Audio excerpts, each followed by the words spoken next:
I was taking Carolyn to go get school supplies at Walmart, and we came to that intersection, and it was yellow when I entered the intersection, and then it turned red while I was in the intersection.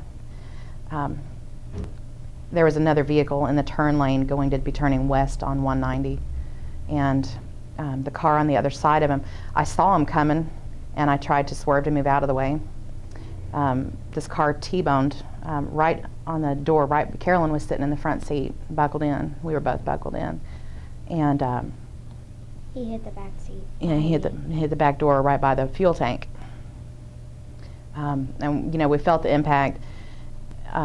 The tire on my left side of the left driver's in the rear blew, and my car flipped over onto the side. I was kind of in shock, and Carolyn started screaming for help.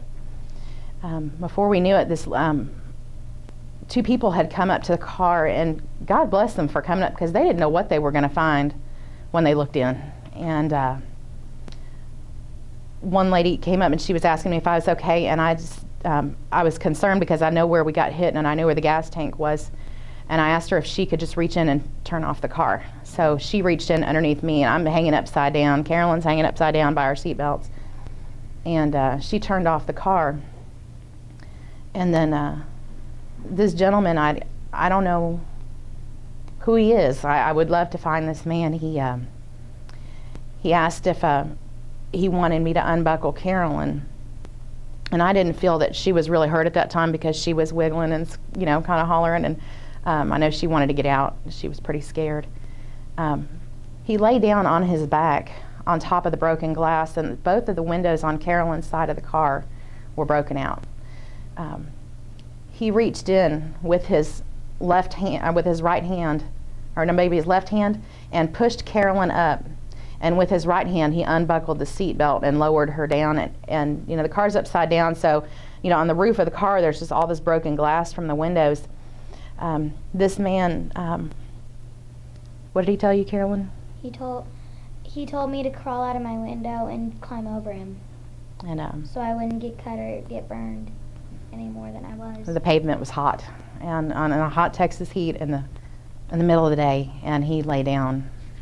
She didn't get cut. She ended up with a little scratch on her toe, and a little seatbelt burn and a bruise on her chin, and whiplash, you know, and some neck pain. And then some soldiers and a bunch of people came out, and I believe it was the Fort Hood soldiers that cut my seatbelt and helped me get out. And immediately there was people, I mean, everywhere. There was just so many good people came up to help. I'm most grateful that people cared, that people stopped what they were doing. It was 4 o'clock in the afternoon. It was hot. But people came running from everywhere to make sure that we were okay. And most of the time you just see people saying, you know, oh my gosh, you know, and sending up a prayer. But I think that God sent those people to us to help us that day. I really want to say thank you for the guy that laid down on the pavement. I really wish I could find you and hug your neck. I'm very grateful. Thank you for letting my daughter crawl over you so she didn't get cut.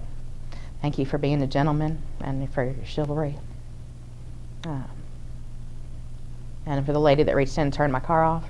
Thank you for the manager at the Chevron. Was it the manager at the Chevron? I'm not sure. And then for Betty that took Carolyn into the 7-Eleven, for the 7-Eleven managers that gave Carolyn a Slurpee.